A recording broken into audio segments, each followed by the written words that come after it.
কারণ আল্লাহ এমন বন্টন করছে যে আল্লাহ আমাদেরকে দিছে গোশত আর দুধ, আর ওদের জন্য আল্লাহ রাখছে গরুর গোবর আর মুত।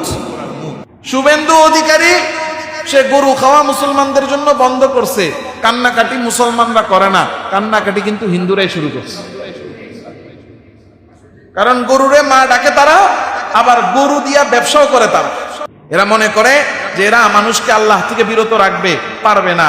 মসজিদ ভাঙতেছে, যে শুভেন্দু ইন্ডিয়ার মধ্যে, ভারতের মধ্যে দুমাইয়া ভাঙতেছে, মনে করতেছে মসজিদ ভেঙে আল্লাহকে নাই করে দিবে, ইসলামকে নাই করে দিবে। কথা বলেন না? শুধু তাই না, মানুষকে মুসলমানদের জন্য আল্লাহ যে হালাল করছে গরু, সেই গরু খাওয়া বন্ধ করে দিছে। আজকে দেখলাম যে বিভিন্ন মার্কেটে, বিভিন্ন বাজারে যে গরুর দোকানগুলো আছে এই কলকাতায়, পশ্চিমবঙ্গে, সমস্ত গরুর গোশতের দোকানগুলো আস্তে আস্তে বন্ধ হয়ে যাচ্ছে। ওরা মনে মনে ভাবে যে ওরা মুসলমানদেরকে নিশ্চিহ্ন করবে, ইসলামকে নিশ্চিহ্ন করবে, কিন্তু ওরা যে জাল পাতে ওই জালে ওরা নিজেরাই ফাঁসে। শুভেন্দু অধিকারী সে গরু খাওয়া মুসলমানদের জন্য বন্ধ করছে, কান্নাকাটি মুসলমানরা করে না, কান্নাকাটি কিন্তু হিন্দুরাই শুরু করছে। কারণ গরুরে মা ডাকে তারা, আবার গরু দিয়া ব্যবসাও করে তারা। গরু দিয়া ব্যবসাও করে তারা। এই খবর তো আগে খালি শুনছি, দেখি নাই, প্রকাশ্যে আসে নাই। এখন কিন্তু প্রকাশ্যে আসছে। কেমন আশা আসছে যে পুরো ওই পশ্চিমবঙ্গের ওই এরিয়াটার মধ্যে, শুভেন্দু অধিকারী যে এরিয়াটা, যেখানে গরুর গোশত বেচা কেনা বন্ধ করে দিছে, যে কোরবানি আসতেছে সামনে, গরু বিক্রি করা যাবে না। এটার দ্বারা কি হয়েছে?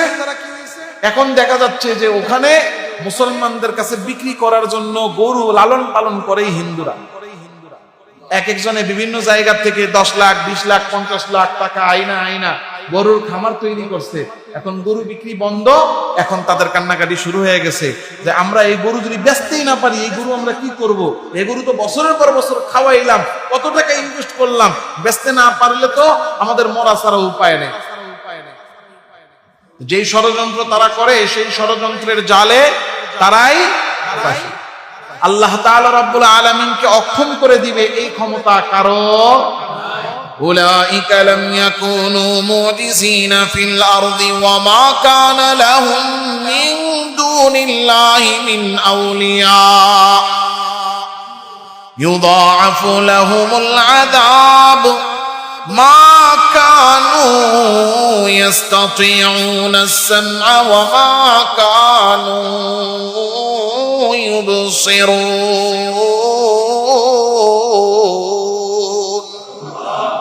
আল্লাহ তাআলা রাব্বুল আলামিন বলতেছেন তারা কখনোই আল্লাহকে অক্ষম করতে পারবে না। আল্লাহ যা চান তাই হবে।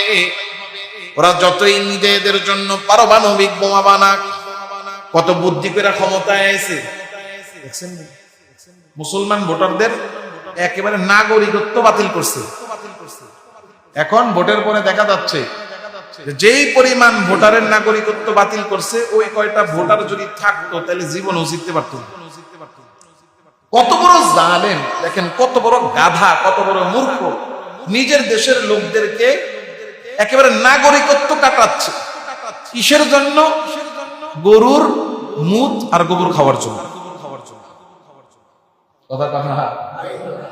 এজন্য একদম সুন্দর করে বলছেন, রাদিনা ইসমাতাল জাব্বারি ফিনা লানা লাহমুন ওয়ালিল আদাই বাউলুন। আল্লাহ তাআলা রাব্বুল আলামিনের বন্টনে আমরা সন্তুষ্ট। কেন? কারণ আল্লাহ এমন বন্টন করছে যে আল্লাহ আমাদেরকে দিছে গরুর দুধ আর গোশত, গোশত আর দুধ, আর ওদের জন্য আল্লাহ রাখছে গরুর গোবর আর মুত।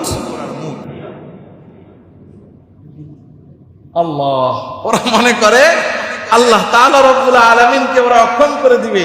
আল্লাহ বলেন না, পারবা না, দুনিয়াতেও পারবা না, আর আমি আল্লাহ তাআলা রাব্বুল আলামিনের মোকাবেলায় তোমার যে সাহায্য করবে এমন কোন সাহায্যকারীও পাবা। আল্লাহ, এদেরকে আল্লাহ তাআলা বলতেছেন দ্বিগুণ শাস্তি দিবেন। মা কানু ইস্তাতিউনা সামআ, কারণ এদের কান আছে, শুনে না। দেখেন মানুষ, আল্লাহ মানুষকে বানাইছে শ্রেষ্ঠ জীব। শ্রেষ্ঠ জীব মানুষ হওয়ার পরেও এদের আকলে দেখেন পায়খানা জিনিসটা হলো যে একটা প্রাণীর শরীরের সমস্ত ময়লা এবং সবচেয়ে নিকৃষ্ট জিনিস হলো পায়খানা। পেশাব আর পায়খানা এটা হলো একটা মানুষের শরীরের সবচেয়ে নিকৃষ্ট অংশ। যে শরীরের মধ্যে যে অংশটা সবচেয়ে নিকৃষ্ট অপ্রয়োজনীয় ওই জিনিসটার নাম হলো পায়খানা। সেই পায়খানা খাওয়ার জন্য সেই মুখ খাওয়ার জন্য তারা একেবারে নিজেদের জান জীবন শক্তি সব লাগায়। আল্লাহ তাআলা বলছেন এই জন্য মা কানু ইস্তাতিউনা আস-সামআ ওয়া মা কানু ইবসিরুন, যে তাদের কান আছে কিন্তু তারা শোনে না, চোখ আছে সেই চোখ দিয়ে দেখে না। আল্লাহ তাআলা বলেন উলাইকাল্লাযীনা খাসিরু আনফুসাহুম ওয়া দাল্লা আনহুম মা কানু ইফতারুন, এরা নিজেরাই নিজেদের ক্ষতি করতেছে। লা জারমা আন্নাহুম ফিল আখিরাতি হুমুল আখসারুন, এদের জন্য আখিরাতে আল্লাহর কাছে কিছুই, দুনিয়াতে এরা মন মতো চলে যাচ্ছে কিন্তু আখিরাতে এরা আল্লাহ তাআলা রাব্বুল আলামিনের কাছে কিছুই পাবে না। এজন্য আল্লাহ তাআলা রাব্বুল আলামিন আমাদেরকে ঈমানের দৌলত দিয়েছেন, আমাদেরকে আল্লাহর কাছে কৃতজ্ঞ হতে হবে। আল্লাহ আমাদেরকে সর্বশ্রেষ্ঠ কিতাব কোরআনে কারীম দিয়েছেন, এই কোরআন ভালোবাসতে হবে, কোরআন পড়তে হবে, শিখতে হবে, জানতে হবে এবং জীবনে এই কোরআনের উপর আমল করতে হবে। পারা যাবে ইনশাআল্লাহ। আল্লাহ আমাদের সবাইকে বোঝার, মনে রাখার এবং আমল করার তৌফিক দান করুন। সকলে বলি আমিন। ওয়া আখিরু দাওয়ানা।